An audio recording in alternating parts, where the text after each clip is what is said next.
धर्म संसद था और मुझे लगता है कि सनातनियों को एकत्रित करने के लिए और सनातनियों के दिल में, हृदय में ऊर्जा भरने के लिए ऐसे संसद बहुत होने चाहिए।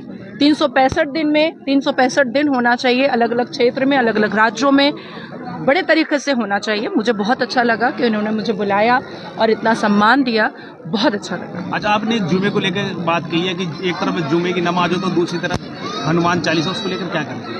हाँ, तो ठीक ही तो कहा है। अगर मुसलमान बिना किसी परमिशन के, बिना किसी ऑर्डर के पूरे साल जुमे की नमाज पढ़ सकते हैं 52 बार और रोड को जाम कर सकते हैं, स्कूल के बच्चे के बस रुक जाती है, पब्लिक ट्रांसपोर्ट में प्रॉब्लम होता है, तो हनुमान चालीसा भी हो सकता है। और देखिए, पैगंबर मोहम्मद सल्लल्लाहु अलैहि वसल्लम ने अल कुरान में इस बात को वाज़ह किया है कि अगर उम्मत रसूल की इबादत से किसी को तकलीफ हो तो वो इबादत जायज़ नहीं होती है। ये हदीस भी कह रहा है, ये कुरान भी कह रहा है, ये सारी इस्लामिक किताबें कह रही हैं। तो फिर ये नमाज पढ़ क्यों रहे हैं रोड पर?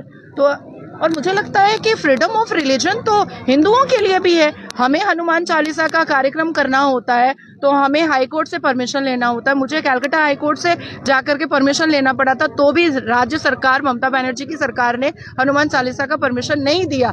तो ये पार्शियलिटी अब खत्म करनी चाहिए। साध्वी जी, पश्चिम बंगाल के मुर्शिदाबाद विधायक है जो बाबरी मस्जिद बना रहे हैं, क्या कहेंगे आप? पहले तो मैं साध्वी नहीं हूँ, मैं वकील हूँ और भाजपा से हूँ।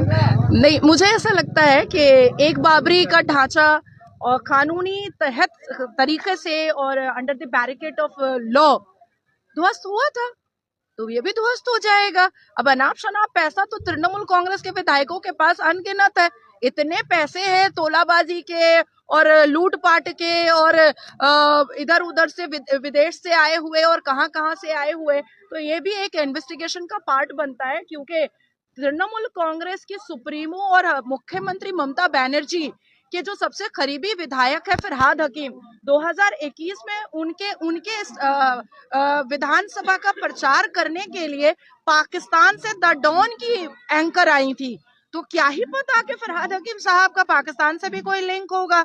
और जिस हिसाब से बांग्लादेश के जेएमबी आतंकी संगठन ने घोषणा किया था 2024 में कि वो पश्चिम बंगाल के 7 डिस्ट्रिक्ट लेंगे, उसमें से एक मुर्शिदाबाद भी था।